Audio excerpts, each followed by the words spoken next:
Mother Pikachu watched the egg lying low in a shallow nest at the edge of the woods and grass. Its shell felt warm and was trembling from the wind. She shifted leaves to block a gust, and a thin crack crept along the side. A quick, sharp push came from inside. With one last tremor, the shell split open, and she watched a wet, tiny Pichu slide free, blink at the bright grass, and breathe fast in its first cold moments. The nest lay at the edge of the trees and the meadow. The Pichu felt exposed.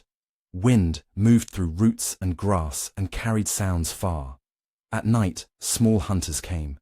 A common ground rat called Ratata chewed through leaf cover looking for eggs and young. The newborn Pichu was weak and clumsy. It could only twitch and crawl a few steps, and every movement risked giving away its location. By evening, she felt the weather get worse. Gusts hit the nest edge and leaves whipped across it. Night brought other dangers. She heard Hoothoot call softly from the trees and saw it watch the ground with wide eyes. She pulled the hatchlings closer and flattened herself to block the wind. The noise and cold made the young ones tremble. The wind pushed the family toward the bare edge, where the cover was thin. A short lull came between gusts. The mother pushed a dry leaf aside and exposed a small shelter under a low root. The Pichu saw a tiny seed and the dark shape of an insect. It could not run far. The space was short and hidden enough for one careful move. The young one gathered itself, eyes fixed on the food and on the steady body of the mother. The hatchling made quick small hops into the leaf litter and used a short soft spark to stun a beetle under a seed. The spark was weak but practical. It loosened the insect from the soil and let the hatchling pull it free. It watched its mother stand upwind, blocking the wind and letting each hatchling move one at a time to the small food patch. The hatchling learned to stay low, move fast, and use short sparks only when needed. She watched the Pichu eat a small meal, and it calmed as its belly filled enough for the night. She heard gusts pass and the call of the Hoothoot drift away without a strike. She kept her guard tight, but for now the nest held. She saw the hatchlings tucked under leaves. The small Pichu knew that dawn would bring more movement and more choices. It saw the ground harden, and it knew the insects would hide deeper. It would have to take longer steps and soon climb low branches. Today, the family stayed together, and the Pichu learned the basics. They sheltered, moved in short bursts, and used sparks carefully. The edge of the forest kept changing, and the Pichu was only beginning to meet it. The nest opened onto a bright patch of grass, and Pichu made its first real hop beyond the leaf litter. At the edge where forest met meadow, stems were taller, and places to hide were fewer. Pichu felt the ground change from soft leaves to thin grass that moved under its feet. It heard high, fast wing beats far above. It knew the world was wider now and more dangerous in the open light. Pichu looked across the open grass.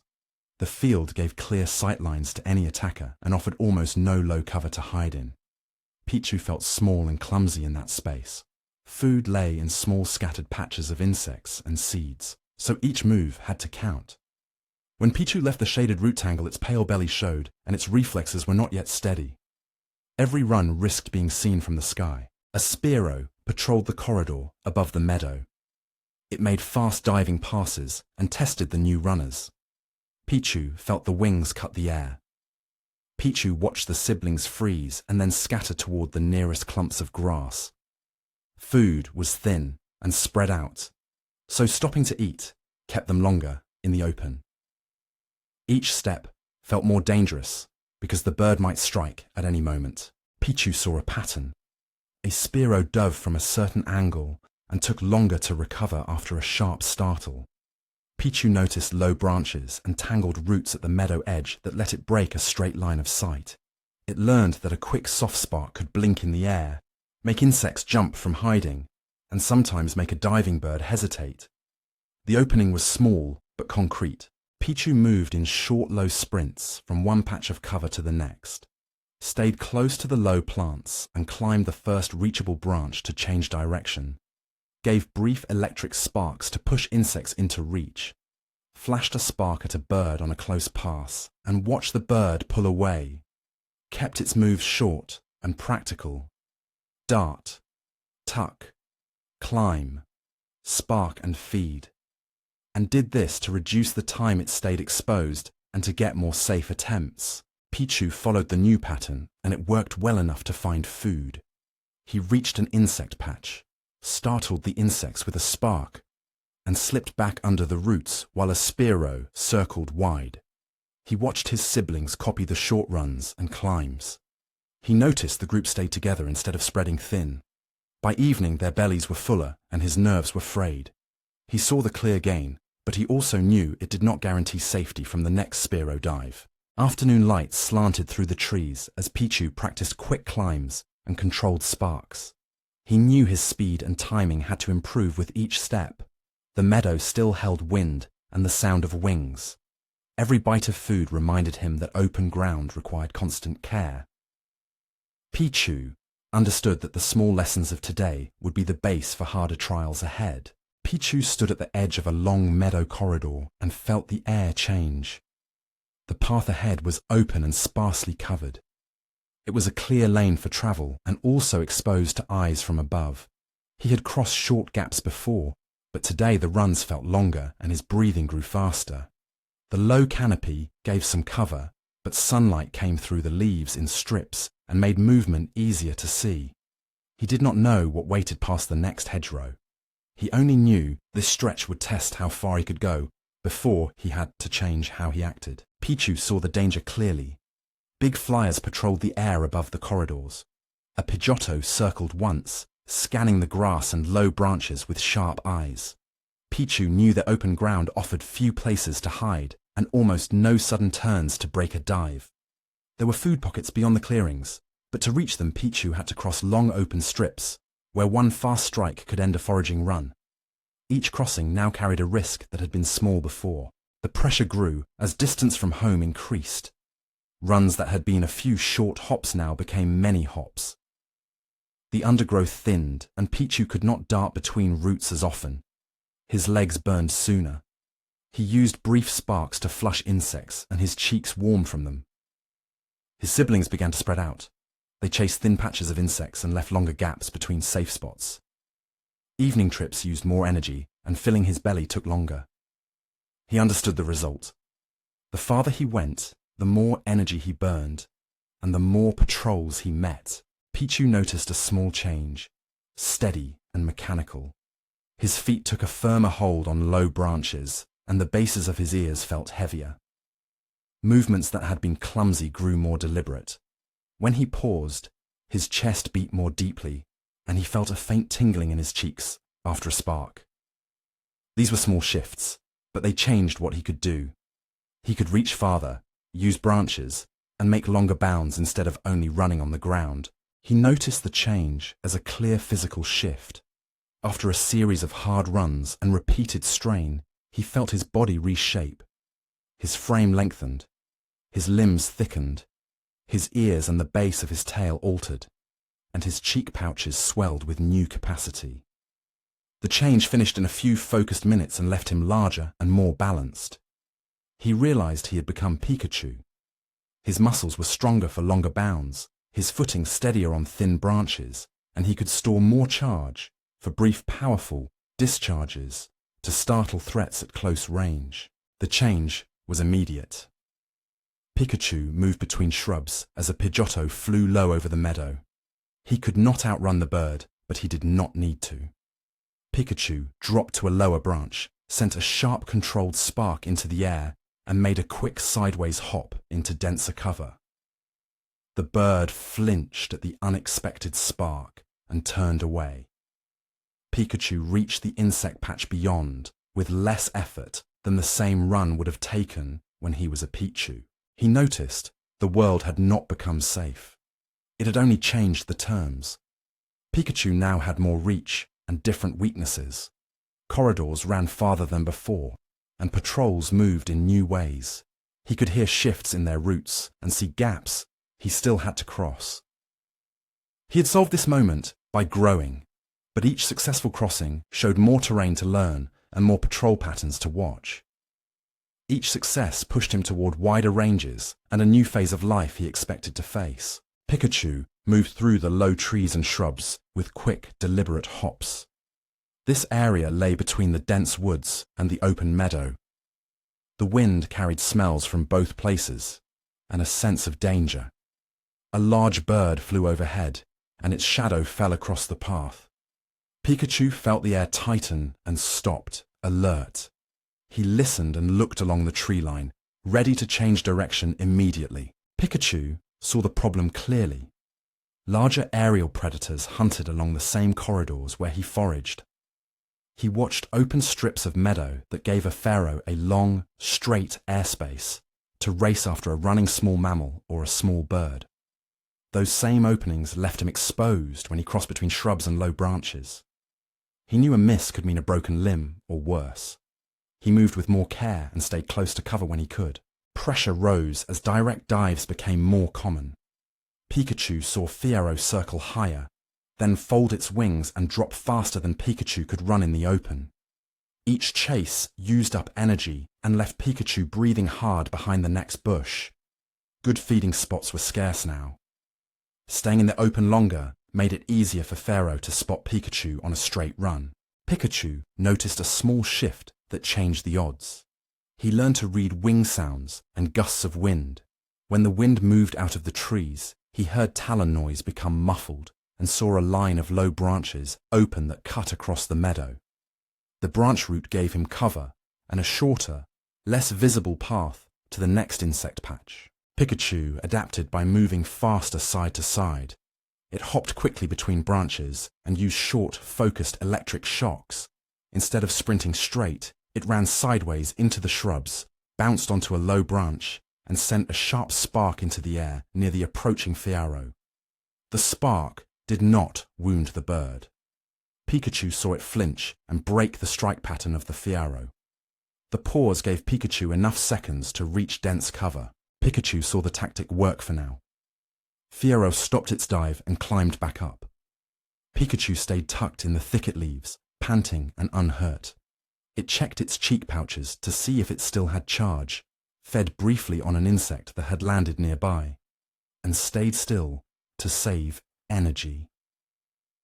The move lowered the immediate risk and let Pikachu keep foraging, but it knew every action still needed careful timing.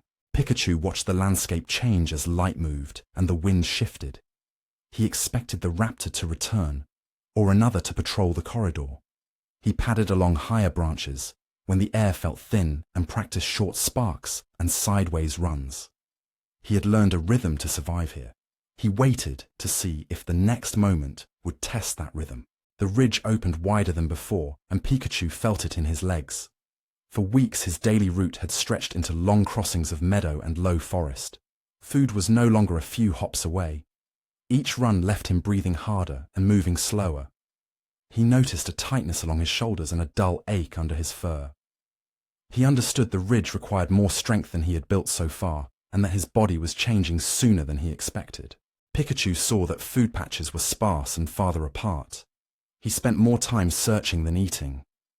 Where insects had once been common, he found only scattered seed heads and dry beetle carcasses. The long days on the move burned energy faster than the small snacks could replace. He learned to judge wind and scent to find buried roots. Each extra step raised the risk of tiring his muscles and losing the fight for a patch before he reached it. One morning, Pikachu saw a Raticate running along the meadow corridor. It was a heavy competitor, fast at shoveling seeds and digging at roots. Pikachu arrived at a shallow cluster of tubers, and the Raticate was already there, digging with blunt paws. The Raticate snapped its teeth and pushed him off the richest spot. Pikachu sent a small spark to try to frighten it, but the spark felt thin and short. He stepped back with empty cheek pouches, his heart pounding, and the ridge wind took warmth from his wet fur. The encounter left him with less food, and he understood that his current strength would not hold against larger ground rivals. After the loss, Pikachu changed his routine bit by bit. He tried low ridgeline roots and harder seed pods he had avoided before. He perched longer on thick branches to rest between runs. Sometimes his fur prickled and his cheeks tingled in a way he had not felt before. He felt the tingling come from deeper under his skin, and it made his movements steadier. He could feel a new balance under his feet. The small shifts seemed minor, but they added up and led to a larger change. The change came as a physical surge. His muscles tightened and widened. His legs grew heavier, and his tail stub lengthened into a broader, stronger form. His cheek pouches swelled. The electrical current under his skin moved deeper and slower. Pain and fatigue pushed through him, then subsided. When it ended, he moved in longer, more forceful bounds. He could run farther without wheezing, and could release a sustained electrical pulse strong enough to crack open thick seed pods. The new body let him reach distant patches and defend them with a force he had lacked as Pikachu. He took a long route to test the change. He crossed 2 ridgelines and came back with his cheek pouches full of seeds. He kept a steadier pace on the rough ground. His footpads took the knocks and did not bleed. A gust rolled over the meadow, and he braced so he did not slip. He gave a short, deep discharge to pry up a buried tuber. He ate until the ache in his flanks eased. For now, his larger body made empty stretches into reachable food sources. The ridge grew quiet as clouds moved in from the highlands, and the smell of rain reached the meadow. Raichu felt stronger, but he also felt the map of his world stretch farther ahead. New routes waited along distant ridgelines, and larger competitors still roamed the low woods. He stepped forward on a worn trail, his heavy tail marking the ground, aware that the gains he had made this season would soon meet the next challenge. Raichu moved along the high ridge in steady, long strides. The open meadow below offered few places to hide. The air grew warmer, and he noticed the sharp smell of another predator. He understood that a long chase could start here. He tightened his muscles and watched the horizon. He moved across wide open ground, and new apex hunters could see him from far away, and would have time to start a long chase. The ridge let him move faster and gave him sight of the plain, but it also gave an attacker room to run. He saw only scattered trees and low rock outcrops, so there were few quick places to shelter when danger came. Every exposed run increased the chance of a tiring pursuit, and of a bad fall. Raichu felt the wind pick up and carry scent across the meadow. In the distance he heard heavy, fast steps. He recognized them as an Arcanine on the prowl. The Arcanine closed fast and forced him into straight runs where his stamina mattered most. Each sprint cost energy. Each leap risked slipping on loose ground. The ridge narrowed and cover thinned. He had less time to act. Raichu shifted toward a line of broken boulders and a shallow stand of trees. He kept low and used the rise of a rock to change his path. His tail bristled and his cheek pouches tightened as he tested his charge. The terrain gave him a new option. It did not hide him completely, but it offered places to shorten the chase and force the attacker to break. He used long leaps between rocks and low branches to break the straight line the Arcanine needed.